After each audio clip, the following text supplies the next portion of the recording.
అందరికీ మర్నాత. అందరూ ఎలా ఉన్నారు? అందరికీ ముందుగా ఈస్టర్ శుభాకాంక్షలు.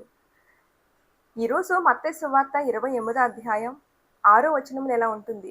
ఆయన ఇక్కడ లేడు, ఆయన తిరిగి లేచి ఉన్నాడు. ఆమేన్. ఆయన శుక్రవారం గుడ్ ఫ్రైడే రోజున సిలువలో మరణించి 3 దినాల సమాధిలో ఉండి, మూడో నాడు అనగా ఈ రోజు ఆదివారం విశ్రాంతి దినం రోజున ఆయన తిరిగి లేచాడు. మరణాన్ని జయించాడు, సాతాన్ని జయించాడు. సమాధిని జయించి ఆయన తిరిగి లేచాడు. నీ సమస్య ఎంత పెద్దదైనా, నీ యొక్క బాధ ఎంత లోతైనా, ఈరోజు నువ్వు గుర్తుపెట్టుకోవాల్సింది దేవుడైన యెహోవా శక్తి వాటన్నిటికంటే కూడా గొప్పది అని. ఆమేన్. ఒక చిన్న విత్తనము నేలలో పడిపోతే అది చనిపోయినట్లుగా అనిపిస్తుంది. కానీ కొన్ని రోజుల తర్వాత అది మొలకెత్తడం మొదలెట్టి ఇక కొత్త జీవం వస్తుంది. ఈ యొక్క ఈస్టరు నీకు చెబుతున్న విషయం ఏంటంటే, నష్టం తర్వాత విజయం వస్తుంది. కన్నీళ్ళ తర్వాత ఆనందం వస్తుంది. బాధ తర్వాత సంతోషం వస్తుంది.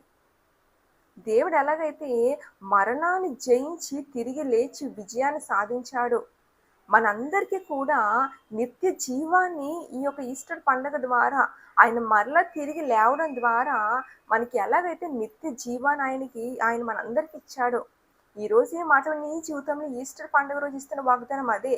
నీ జీవితంలో నష్టమున్నా, కష్టమున్నా, బాధున్నా, వేదున్నా, ఏమున్నా సరే నువ్వు భయపడద్దు, బాధపడద్దు.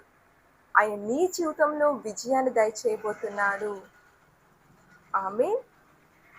కాబట్టి నష్టం తర్వాత, బాధ తర్వాత, కన్నీళ్ళ తర్వాత నీ జీవితంలో ఆనందాన్ని, సంతోషాన్ని, విజయాన్ని దేవుడు ఈ ఈస్టర్ పండుగ సందర్భంగా దేవుడు నీ జీవితంలో దయచేయబోతున్నాడు. కాబట్టి ఈ యొక్క ఈస్టర్ పండుగ రోజు ఆనందంతో ఆయన స్తుతించండి, ఆనందంతో ఆయన ఆరాధించండి. ఆయన సమాధిని గెలిచి లేచాడు, సాతాన్ని గెలిచి లేచాడు, మనకి నిత్య జీవాన్ని ఆయన మనకిచ్చాడు అని చెప్పేసి ఆనందంతో ఆయన స్తుతించు. నీ జీవితంలో నష్టము, కష్టము, బాధ వీటన్నిటికంటే కూడా నా దేవుడైన యెహోవా యొక్క శక్తి ఎంతో గొప్పది. ఈ నష్టం తర్వాత నాకు విజయాన్ని ఇస్తాడు. ఈ యొక్క కన్నీళ్ళ తర్వాత దేవుడు నాకు సంతోషాన్ని ఇస్తాడు, ఆనందాన్ని ఇస్తాడు. ఈ బాధ తర్వాత నా జీవితంలో దేవుడు విజయాన్ని ఇస్తాడని ఆనందంతో ఆయన స్తుతించు. ఖచ్చితంగా దేవుడు నీ జీవితంలో విజయాన్ని దయచేయబోతున్నాడు. ఆమేన్. మరణాత.